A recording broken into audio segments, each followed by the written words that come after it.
Episode 5 की शुरुआत में विक्रांत को एक कार में दिखाया जाता है जहां बासु आता है और विक्रांत को एक फाइल देता है। विक्रांत फाइल देखने के बाद उससे पूछता है कि क्या ये फाइल अथेंटिक है, जिस पर बासु कहता है हाँ 100%।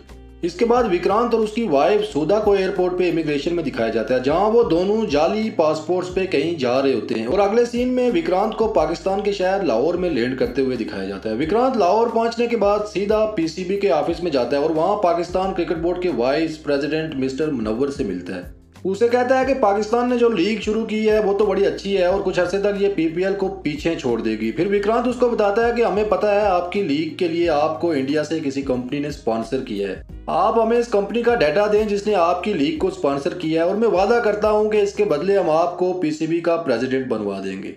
इधर मिस्टर हमल भाई साहब के ऑफिस आता है और उन्हें बताता है कि हमने पीपीएल के प्लेयर्स की सैंपल्स लिए, इन सैंपल्स को लैब से चुराने की कोशिश भी की गई लेकिन हमने पकड़ लिया और पीपीएल के एक प्लेयर का डोप टेस्ट पॉजिटिव आया है।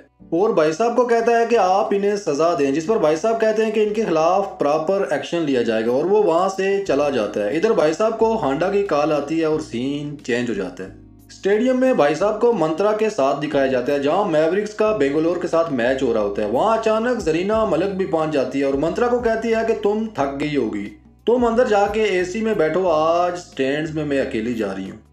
यही साथ मैच दिखाया जाता है जहां बेंगलोर ने मैवरिक्स को 204 रन्स का टारगेट दिया होता है और मैवरिक्स की 6 ओवर्स में 62 रन्स पर एक विकेट गिर चुकी होती है। वायु और टीजे बैटिंग कर रहे होते हैं और बेंगलोर की धुलाई जारी होती है। वहीं जरीना स्टैंड्स में जाती है और कैमरू की अटेंशन गेन कर लेती है। इधर मंत्रा को ये सब देख के बुरा लग रहा होता है, यानी अब ये दोनों एक दूसरी से इनसिक्योर फील कर रही होती हैं।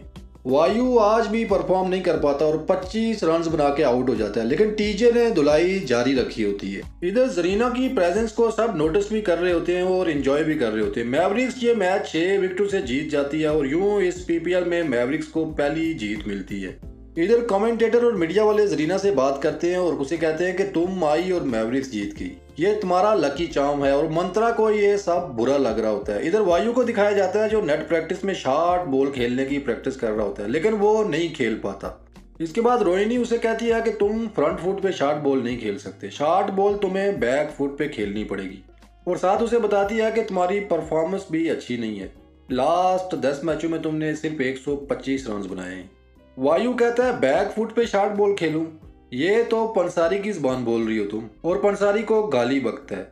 वायु को उसका पुराना कोच पंसारी शॉर्ट बॉल खिलाने की प्रैक्टिस करवाता था और इसी बात पे वायु पे गुस्सा भी होता था क्योंकि वायु बाउंसर को बैक फुट के बजाय फ्रंट फुट पे खेलने की जिद करता था। रोहिणी वायु को कहती है कि तमीज से नाम लो पंसारी जी का, वो अगर हम दोनों को ना पालते तो आज हम कहीं सड़क पे भीख मांग रहे होते। और यहाँ हमें पता चलता है कि रोहिणी और वायु अनाथ होते हैं और इन दोनों को कोच पंसारी ने ही पाला होता है। कहानी में आगे हरियाणा की टीम को दिखाया जाता है जहां वो नेट प्रैक्टिस कर रहे होते हैं। अरविंद वहां जाता है और पर्थ कुमार को कहता है कि तुम बैटिंग में जाओ और बैंक को कहता है कि तुम इसे बॉलिंग करवाओ। बैंक बॉलिंग पे जाने से पहले पर्थ कुमार को बोलता है कि तुमने अगर मेरी 3 बॉल्स को टच कर दिया तो मैं तुम्हारे लिए विस्की ले आऊंगा। वो बॉलिंग करवाता है और पर्थ कुमार फुल कॉन्फिडेंस के साथ उसको शॉट्स खेलता है। टीम मैनेजमेंट भी पर्थ के शॉट्स देख के क्लैपिंग करती है और रेंगेट बैंक को कहता है कि तुम्हें इस बच्चे ने हरा दिया। बैंक गुस्से में होता है और अगली बॉल बीमर डालता है जो सीधी पर्थ कुमार के नाक पे लगती है और वो जख्मी हो जाता है। इधर हांडा परेशान होता है और बैंक के पर्सनल कोच को फोन करके पूछता है कि क्या बैंक को ये गुस्सा डोपिंग की वजह से आया है, जिस पर कोच कहता है कि इट माइट बी पॉसिबल, यानी कि ये वजह भी हो सकती है। दूसरी तरफ मैवरिक्स की टीम मैनेजमेंट को दिखाया जाता है जहां कोच कहता है कि अगले मैच में मैं प्रशांत को नहीं खिलाऊंगा और वायु कहता है नहीं, प्रशांत जरूर खेलेगा। प्रशांत की सिलेक्शन को लेकर इनमें बहस शुरू हो जाती है और फिर मंत्रा कहती है कि वोटिंग कर देते हैं। वो वोटिंग करते हैं और जरीना, कोच और रोहिणी ये तीनों प्रशांत के खिलाफ वोट देते हैं, जबकि प्रशांत के हक में वायु और मंत्रा के 2 वोट आते हैं। रोहिणी को अपने खिलाफ वोट करता देखकर प्रशांत फिर गुस्से में भड़क जाता है और वहां से चला जाता है। इधर अरविंद को हॉस्पिटल में पर्थ कुमार के रूम के बाहर दिखाया जाता है जहां वो न्यूज देखता है कि 2 पीपीएल प्लेयर्स के डोप टेस्ट पॉजिटिव आए हैं। इधर डॉक्टर आता है और अरविंद को बताता है कि पर्थ कुमार अब ठीक है लेकिन वो 2-3 महीने तक क्रिकेट नहीं खेल सकेगा। वहीं बैंक भी आ जाता है और आगे पर्थ कुमार से सॉरी बोलता है। वो गिल्टी फील कर रहा होता है और कहता है कि ये सब हीट ऑफ द मोमेंट में हो गया। इसके बाद रोहिणी वायु के पास जाती है और उसे बताती है कि कोच पंसारी की हालत खराब है, वो मरने वाला है, मैं इंडिया जा रही हूँ, तुम भी चलो। लेकिन वायु मना कर देता है और उसे भी जाने से रोकता है लेकिन रोहिणी उसकी एक भी नहीं सुनती और चली जाती है। इधर मिस्टर हमल मीडिया के एक ऑफिस में जाता है और दो आदमियों से मिलता है। उन्हें कहता है कि मैंने तुम्हें स्टोरी दी और तुमने न्यूज़ में ना प्लेयर का नाम दिखाया और ना टीम का, बस ये दिखाया कि पीपीएल के एक प्लेयर का डोप टेस्ट पॉजिटिव आया है। वो उसे कहते हैं कि हम जो लिख सकते थे हमने लिख लिया, इससे ज़्यादा लिखते तो हमारी जॉब चली जाती। इसके बाद मिस्टर अमल भाई साहब के पास जाता है और उसे कहता है कि तुमने न्यूज़पेपर से नाम निकलवा दिया, अब देखो मैं क्या करता हूँ। मैं सूरज चौधरी का 20 सैंपल टेस्ट के लिए भेज रहा हूँ। और भाई साहब वहीं उसे सूरज चौधरी के 20 सैंपल की रिपोर्ट का रिजल्ट दिखाते हैं, जिसे देख के वो भाई साहब को कहता है कि अच्छा तो तुमने रिपोर्ट में टेम्परिंग की है, मैं तुम्हें गेम को तबाह नहीं करने दूंगा, और वहां से चला जाता है। इधर भाई साहब हांडा को फोन करके कहते हैं कि तुम्हारा काम हो गया। वो भाई साहब को थैंक्स बोलता है और पूछता है कि आपने मिस्टर हमल को कैसे खरीदा, जिस पर भाई साहब कहते हैं कि मैंने हमल को नहीं खरीदा बल्कि मैंने उसकी पूरे लैब को खरीद लिया है और हमल की ट्रांसफ़र भी करवा दी है मैक्सिको।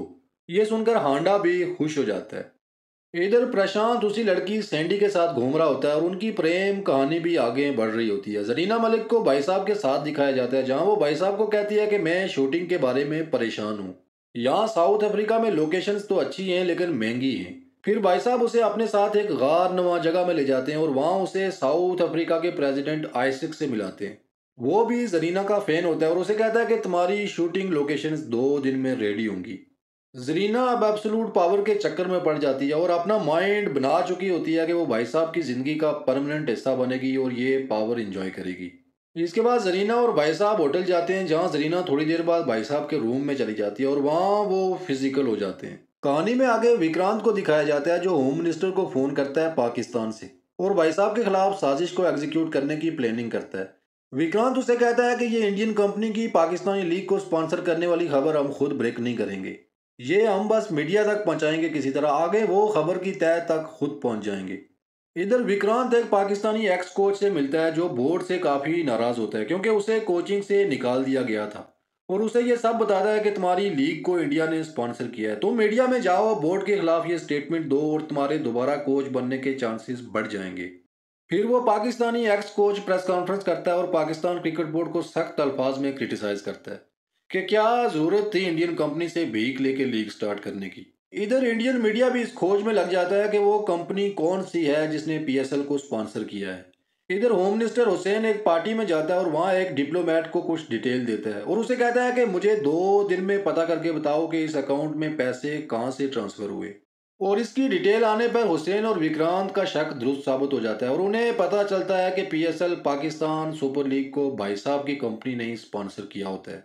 अब भाई साहब के गिर्द घेरा तंग होने वाला होता है। इसके बाद एक चाय वाला मीडिया के ऑफिस में आता है और एक लड़की को चाय का कप देता है। वो चाय का घूंट लेती है और उसे चाय में एक प्लास्टिक में पैक यूएसबी मिलती है। वो उसे लैपटॉप पे लगा के चेक करती है और भागती हुई न्यूज रूम में जाके कहती है कि सब काम छोड़ दो, एक बड़ी ब्रेकिंग न्यूज मिली है। इधर होम मिनिस्टर विक्रांत को फोन पे कहता है कि अगर वो मान गया तो अगले 12 घंटे के अंदर अंदर सारा महाराष्ट्र बंद करवा सकता है। विक्रांत कहता है परेशान नहीं हो, सूदा इस वक्त मुंबई में है। होम मिनिस्टर विक्रांत को कहता है कि वो टेढ़ा आदमी है और तुमने उससे मिलने सूदा को भेज दिया और वो भी अकेले, तुम उसे जानते नहीं हो। जिस पर विक्रांत कहता है कि मैं सूदा को जानता हूँ, डांट वरी काम हो जाएगा। कहानी में आगे सूदा को पाटंकर जी के साथ दिखाया जाता है, जो एक पार्टी का हेड होता है। सूदा उसे सारी बात बताती है और अपनी डील ऑफर करती है। पाटंकर इसकी ऑफर देख के कहता है कि इसमें तो मुंबई भी बंद नहीं होगा, आप पूरे महाराष्ट्र की बात कर रही हैं। फिर वो अपनी डिमांड बताता है और सूदा मान जाती है और यहाँ इनकी डील डन हो जाती है। डील ये हुई थी कि इसकी पार्टी ने भाई साहब के खिलाफ प्रोटेस्ट करना है और पूरे महाराष्ट्र को जाम कर देना है, क्योंकि भाई साहब की कंपनी ने पाकिस्तान सुपर लीग को स्पॉन्सर किया होता है और उन्होंने प्रोटेस्ट में अपना मुतालबा रखना है कि भाई साहब को इंडियन क्रिकेट बोर्ड के प्रेसिडेंट के ओहदे से हटाया जाए। कहानी आगे बढ़ती है और दिखाया जाता है कि जरीना की आंख खुलती है और वो देखती है कि भाई साहब बेड पे नहीं होते। भाई साहब साइड पे किसी की कॉल सुन के परेशान खड़े होते हैं। जरीना इनके पास जाती है और पूछती है कि क्या हुआ। वहीं सीन चेंज होता है और मीडिया पे दिखाया जा रहा होता है कि किसी इंडियन कंपनी ने पाकिस्तान क्रिकेट लीग पीएसएल को स्पॉन्सर किया है। इसी वजह से आज पाटंकर जी और इनकी पार्टी यहाँ प्रोटेस्ट कर रहे हैं। इसके बाद वो पाटंकर जी से पूछती है और वहाँ पाटंकर कहता है कि पीएसएल को किसी और ने नहीं, इंडियन क्रिकेट बोर्ड के प्रेसिडेंट भाई साहब की कंपनी ने स्पॉन्सर किया है। यहाँ बॉर्डर पे हमारे जवान मर रहे हैं और ये गद्दार उसी दुश्मन मुल्क की लीग का स्पॉन्सर बना हुआ है। हमारा मुतालबा है कि पाटेल को जल्द अज जल्द प्रेसिडेंट के ओहदे से हटाया जाए और उसे जेल में डाला जाए। साथ दिखाया जाता है कि जनता भाई साहब के पुतले जला रही होती है और साथ जूते भी मार रही होती है। और यूं ये एब्सोल्यूट पावर की गेम अब मज़ीद दिलचस्प मरहले में दाखिल हो जाती है और यहीं ये एपिसोड 5 ख़त्म हो जाती है।